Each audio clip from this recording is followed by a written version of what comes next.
Subscribe कीजिए 112 channel को और बेल आइकन को भी प्रेस कर दीजिए एजुकेशन से रिलेटेड वीडियो को सबसे पहले देखने के लिए।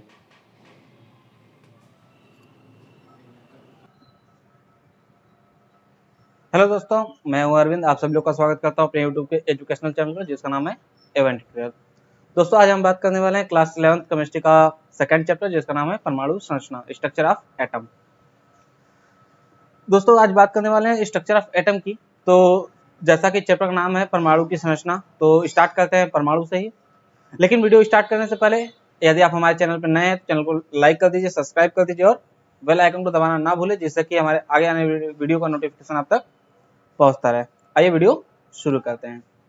दोस्तों, जैसा कि चैप्टर का नाम है परमाणु संरचना, एटॉमिक स्ट्रक्चर, उसके अकॉर्डिंग हम बात करें तो एटम किसे कहते हैं, एटम की डिफिनेशंस की बात करें यानी परमाणु की परिभाषा की बात करें। आप देखोगे तो आपके स्क्रीन पर डिफिनेशन दिख रही होगी, लेकिन हम शॉर्ट टर्म में एकदम डिफिनेशन को यूज करेंगे। जैसा कि सन 1808 ईस्वी में जब जॉन डाल्टन ने परमाणु सिद्धांत दिया था, तो उस समय उन्होंने बताया था कि परमाणु अविभाज्य कण है। लेकिन जब रदरफोर्ड ने अपना परमाणु मॉडल पेश किया तो उसमें उन्होंने बताया कि नहीं, परमाणु विभाज्य कण है, उसे विभाजित किया जा सकता है। उसके अकॉर्डिंग हम परिभाषा की बात करें तो परमाणु किसी तत्व का वह सूक्ष्मतम कण है। परमाणु किसी तत्व का वह सूक्ष्मतम कण है जो किसी रासायनिक अभिक्रिया में भाग ले सकता है लेकिन अपघटित नहीं हो सकता है। दोस्तों, डिफिनेशन फिर से सुन लीजिए कि परमाणु किसी भी तत्व का वह सूक्ष्मतम कण है जो किसी रासायनिक अभिक्रिया में भाग ले सकता है लेकिन विघटित नहीं हो सकता है। दोस्तों, अब बात आती है कि परमाणु किन किन चीजों से मिलकर बना होता है। जनरली हम क्लास 9th और 10th में पढ़ते आ रहे हैं कि परमाणु इलेक्ट्रॉन, प्रोटॉन और न्यूट्रॉन से मिलकर बना होता है, लेकिन ऐसा नहीं है। परमाणु केवल इलेक्ट्रॉन, प्रोटॉन और न्यूट्रॉन से ही नहीं बल्कि और भी कुछ पार्टिकल्स हैं जिनसे मिलकर वो बना होता है। जैसा कि दोस्तों हम लोग बात कर रहे थे कि परमाणु केवल इलेक्ट्रॉन, प्रोटॉन और न्यूट्रॉन से मिलकर नहीं बना होता बल्कि और भी कण होते हैं जिनसे ये परमाणु मिलकर बना होता है। जैसा कि आपको स्क्रीन पर दिख रहा होगा, कुछ अंडरलाइंस हैं, उसके अंदर आप देखिए लिखा हुआ है electron, proton, neutrons, positron, neutrino और मिसॉन। ऐसा नहीं है कि केवल इतने ही हैं, इसके अलावा भी और पार्टिकल्स हैं जिनसे मिलकर परमाणु बना होता है। इन सभी पार्टिकल्स को असामान्य मूल कण कहते हैं और न्यूट्रॉन को मूल कण के नाम से जाना जाता है।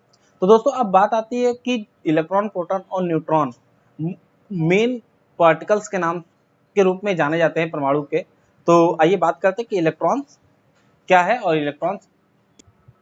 दोस्तों, अब बात करने वाले हैं कि इलेक्ट्रॉन के बारे में, कि इलेक्ट्रॉन क्या है और इलेक्ट्रॉन किसे कहते हैं।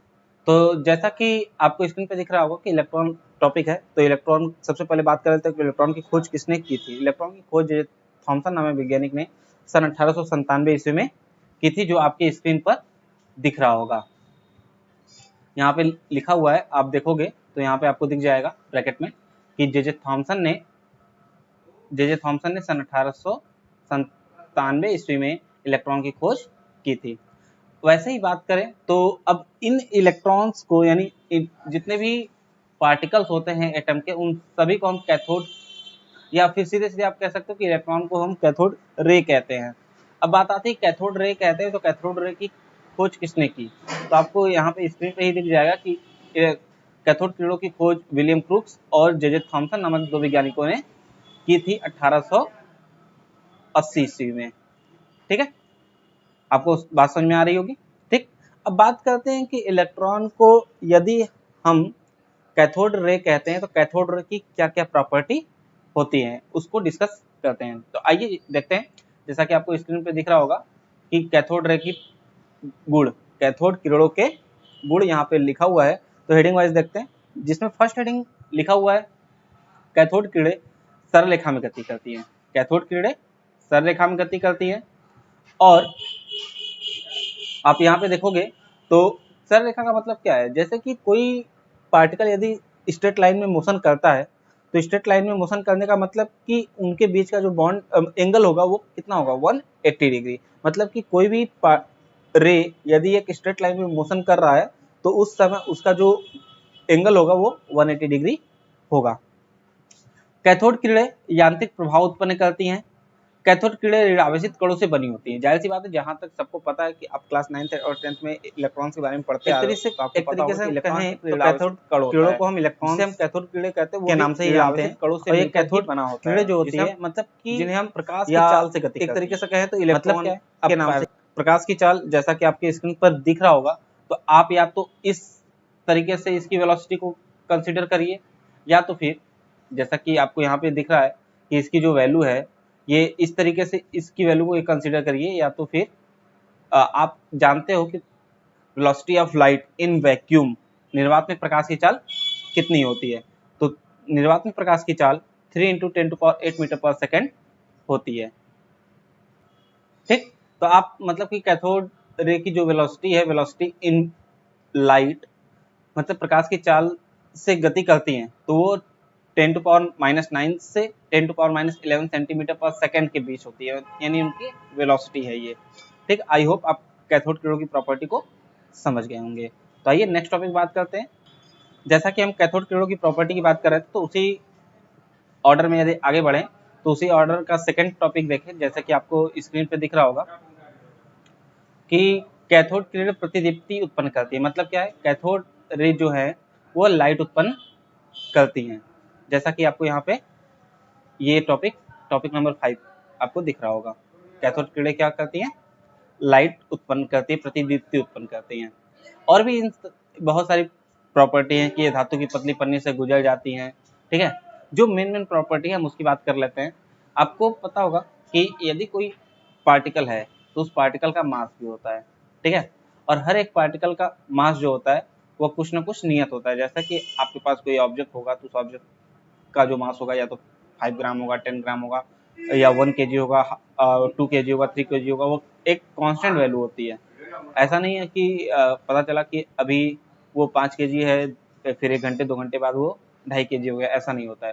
तो वैसे ही इलेक्ट्रॉन पार्टिकल्स का भी एक कांस्टेंट वेट होता है, कांस्टेंट मास होता है। वो जो कांस्टेंट मास होता है उसके लिए आपको फार्मूला देखोगे तो आप यहाँ पे एक फार्मूला देख सकते हो।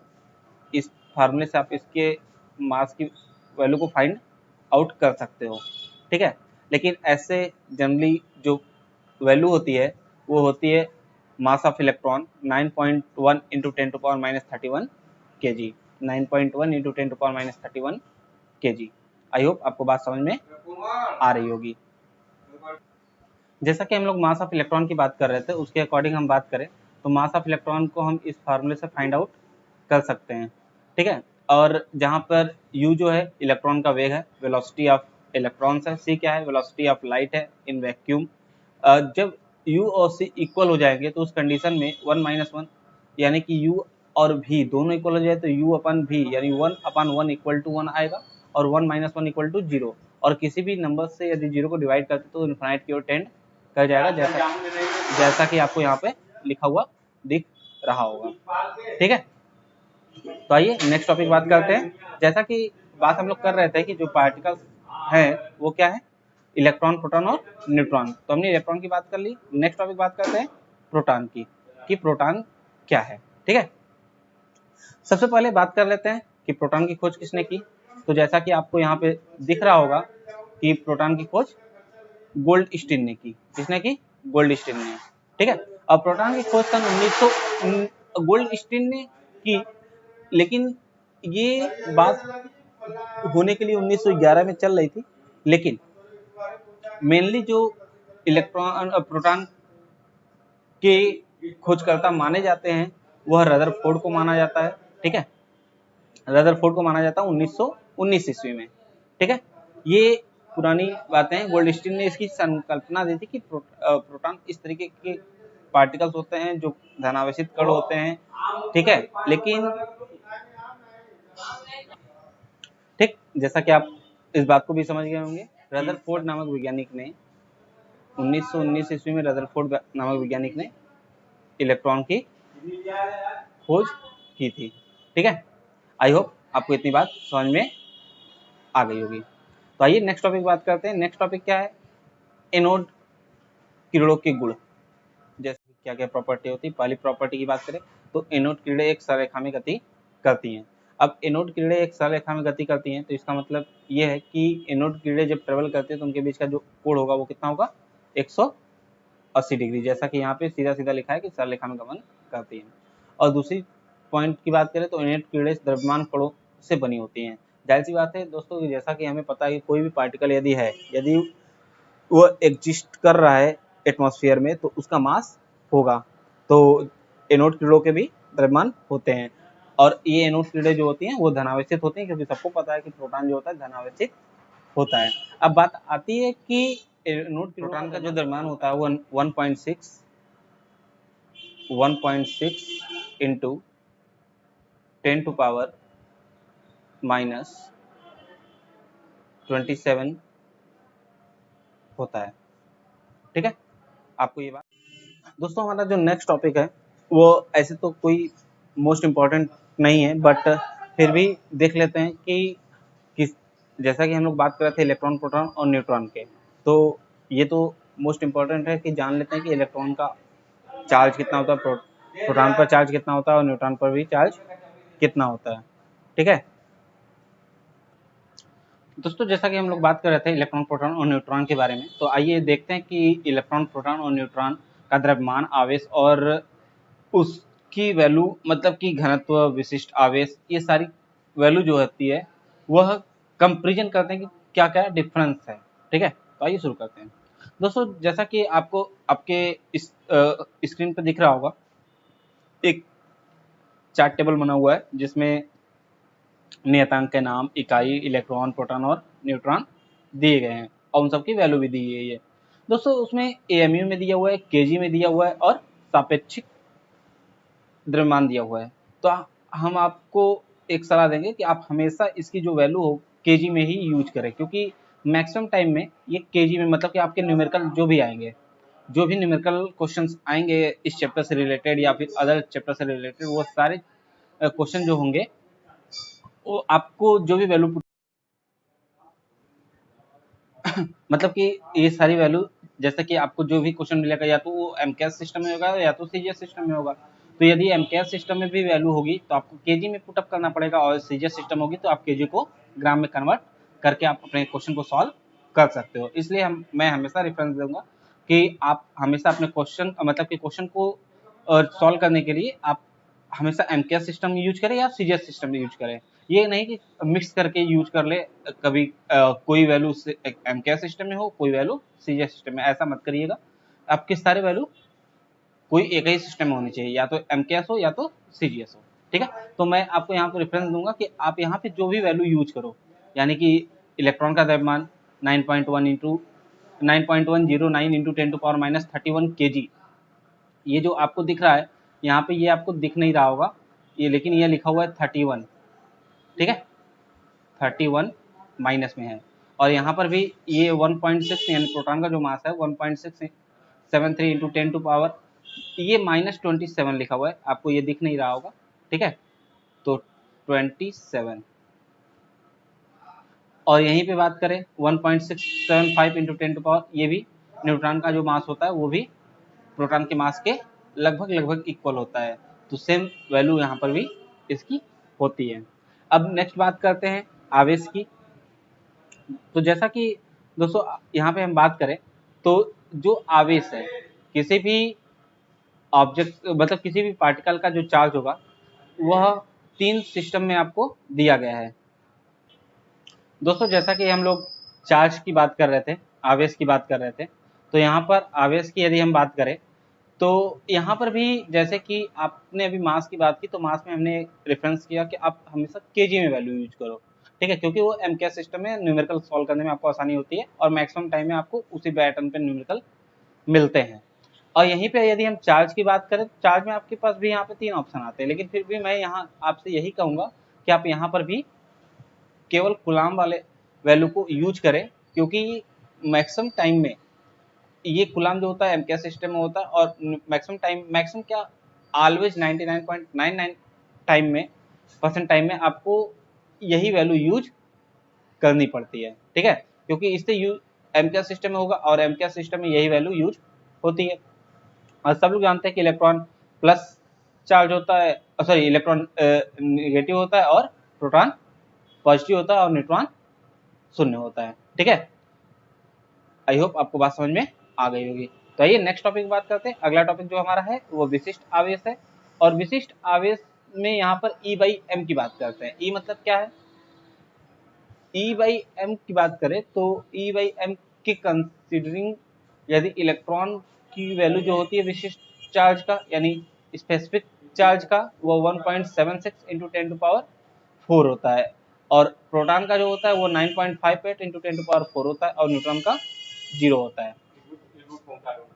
और यहीं पर डेंसिटी की बात करें तो डेंसिटी ग्राम पर सीसी यानी ग्राम पर सेंटीमीटर क्यूब की बात करें तो वह इलेक्ट्रॉन का 2.17 इंटू 10⁻27 और प्रोटॉन का 1.114 इंटू 10⁻14 और न्यूट्रॉन का 1.5 इंटू 10⁻14 होता है। आई होप आपको इतनी बात समझ में आ गई होगी। तो आइए नेक्स्ट टॉपिक बात करते हैं। दोस्तों जैसा कि मैंने स्टार्टिंग में ही बताया था कि मतलब कि जो प्रोटॉन परमाणु होता है वह केवल इलेक्ट्रॉन प्रोटॉन और न्यूट्रॉन से मिलकर नहीं बना होता है। उनके मूल कण इलेक्ट्रॉन प्रोटॉन और न्यूट्रॉन होते हैं, लेकिन उनके साथ साथ और भी कण उसमें मिले होते हैं। ठीक है, वैसे ही यहाँ पे कुछ पार्टिकल्स दिए हुए हैं, कुछ कण के नाम दिए हुए हैं, उनके संकेत दिए हुए हैं, उनकी प्रकृति दी हुई है और उनका चार्ज वैल्यू भी दिया हुआ है और उनका मास वैल्यू भी दिया हुआ है और उनके खोजकर्ता का नाम भी दिया गया है। तो आइए इसको एक बार देख लेते हैं। जैसा कि आप यहाँ पे देखोगे तो पहली वैल्यू जो है वो पॉजिट्रॉन की है, और पॉजिट्रॉन का संकेत जो होता है E+, E⁻0 या बीटा प्लस लिखते हैं। प्रकृति जो होता है पॉजिट्रॉन है, पॉजिटिव होता है, यानी सीधे सीधे पॉजिट्रॉन कहो या फिर आप प्रोटॉन कह लो, बात वही होती है। ठीक है, ESU में आवेश जो इसकी चार्ज वैल्यू होती है वह 4.8029 इंटू 10⁻10 होता है। ठीक है, और द्रव्यमान की बात करें AMU में तो AMU की वैल्यू मतलब कि जितनी भी वैल्यू लिखी है उसे AMU में कन्वर्ट, जो AMU है एटॉमिक मास यूनिट है, उसे किलोग्राम में कन्वर्ट करने के लिए आपको 1.66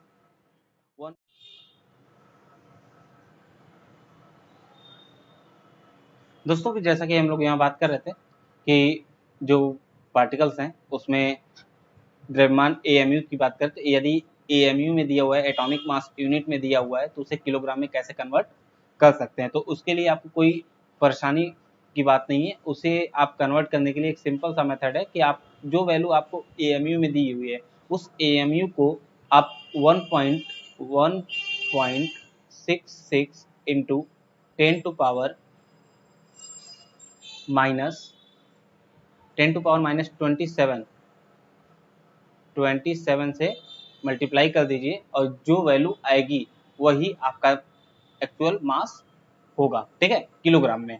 ये AMU में दिया है, किलोग्राम में कन्वर्ट करने के लिए 1.66 इंटू 10⁻27 से मल्टीप्लाई कर देना है। ठीक है, वैसे ही बात कर ले न्यूट्रिनो की, तो यहाँ पे न्यूट्रिनो का जो सिंबल होता है संकेत वह स्मॉल v लिखते हैं। प्रकृति चार्जेबल नहीं होता है, ना ही पॉजिटिव चार्ज होता है ना ही नेगेटिव चार्ज होता है। जब चार्ज ही नहीं होता है तो फिर क्या होगा, चार्ज वैल्यू भी 0 होगी।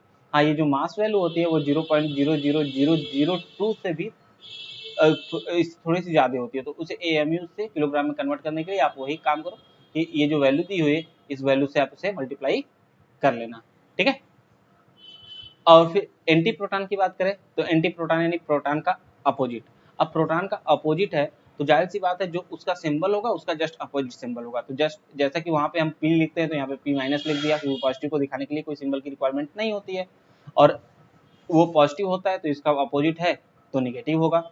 यस, यू में आवेश चार्ज की मतलब उसके जो चार्ज की वैल्यू है जितनी उसकी वहाँ पे होती है उतनी ही होगी, बस केवल क्या होगा, माइनस सिंबल लग जाएगा। जैसा कि आपको देखो यहाँ पे आपको माइनस सिंबल दिख रहा होगा। यहीं पे इसके मास की बात कर ले तो इनके मास में थोड़ा सा डिफरेंस है एंटी प्रोटॉन और पॉजिट्रॉन में। आप यहाँ पे देखो इसकी जो मास वैल्यू है 1.00787 के बराबर है, और वहाँ पे आप वहाँ पे देखो इसकी जो मास वैल्यू है वो 0.005486 के बराबर है। एक्चुअल में देखा जाए तो डिफरेंस तो है लेकिन बहुत बड़ा डिफरेंस नहीं है, मतलब कि डिफरेंस तो है लेकिन बहुत बड़ा नहीं है, लेकिन पार्टिकल्स के संदर्भ में देखा जाए तो ये डिफरेंस काफ़ी बड़ा हो सकता है। ठीक है, और यहीं पे आप इन सब के खोजकर्ताओं के नाम भी दिए गए हैं तो आप इसे देख लीजिएगा। यहीं पे आप बात कर ले तो मोसान के बारे में, तो ये मोसान जो होता है वह टोटल 5 प्रकार का होता है, धनात्मक म्यूमोसान, ऋणात्मक म्यूमोसान, धनात्मक पाइमोसान, ऋणात्मक पाइमोसान और उदासीन पाइमोसान। ठीक है। जैसे धनात्मक म्यूमोसान की बात करें तो म्यू के ऊपर एक प्लस चार्ज लग जाता है, जैसे आप यहाँ पे देख पा रहे हो। ऋणात्मक म्यूमोसान की बात करें तो ऋण का सिंबल लग जाता है। धनात्मक पाइमोसान की बात करें तो पाई के ऊपर धन चार्ज लग जाता है। ऋणात्मक पाइमोसान की बात करें तो पाई के ऊपर एक माइनस चार्ज लग जाता है। और उदासीन होगा तो किसी भी प्रकार का चार्ज नहीं होगा, तो ऊपर क्या लिखेंगे, 0। प्रकृति जो जिस हिसाब से उसका नाम है उस हिसाब से उसकी प्रकृति धनात्मक है धनात्मक, ऋणात्मक है तो ऋणात्मक और उदासीन है तो 0 लिख लेंगे। अब रही बात की इसकी चार्ज वैल्यू कितनी होती है, चार्ज वैल्यू यहाँ पे लिखी हुई है। इसको केजी में कन्वर्ट करने के लिए वापस आपको 1.66 इंटू 10⁻27 से मल्टीप्लाई कर लेना है। ठीक है। और एएमयू सॉरी बाय मिस्टेक, जैसा कि यहाँ पे इसका चार्ज वैल्यू है तो चार्ज वैल्यू को ये चार्ज वैल्यू दी हुई है जो 10⁻10 के ऑर्डर में है। और यहीं पे इसकी मास वैल्यू भी दी हुई है। मास वैल्यू को किलोग्राम में कन्वर्ट करने के लिए हम क्या करेंगे, इसे 10⁻27 से मल्टीप्लाई कर लेंगे, यानी 1.66 इंटू 10⁻27 से मल्टीप्लाई करके सॉल्व कर लेंगे। आई होप आपको इतनी बातें समझ में आ गई होंगी। दोस्तों आज के इस वीडियो में इतना ही, और अगले वीडियो में इसके बाकी का पोर्शन लेके आऊँगा। ठीक है। जैसा कि इस वीडियो में आप देख पा रहे हो कि ये इस चैप्टर का पूरा पोर्शन नहीं है, केवल लगभग 20% ही है। तो अगला वीडियो जल्द ही आप लोगों के लिए मैं लेके आऊँगा। और यदि वीडियो अच्छा लगा हो तो इसे लाइक कर दीजिए, चैनल को सब्सक्राइब नहीं किया है तो कर दीजिए, और बेल आइकन को दबाकर ऑल पे जरूर क्लिक कर दीजिएगा, जिससे कि हमारे आगे आने वाले वीडियो का नोटिफिकेशन आप तक जल्दी से जल्दी पहुंच सके। और दोस्तों मैं एक टारगेट रखता हूं कि इस वीडियो में कम से कम 50 लाइक आप जरूर लेके आओगे। ठीक है। तो चलिए नेक्स्ट वीडियो में मिलते हैं। जय हिंद।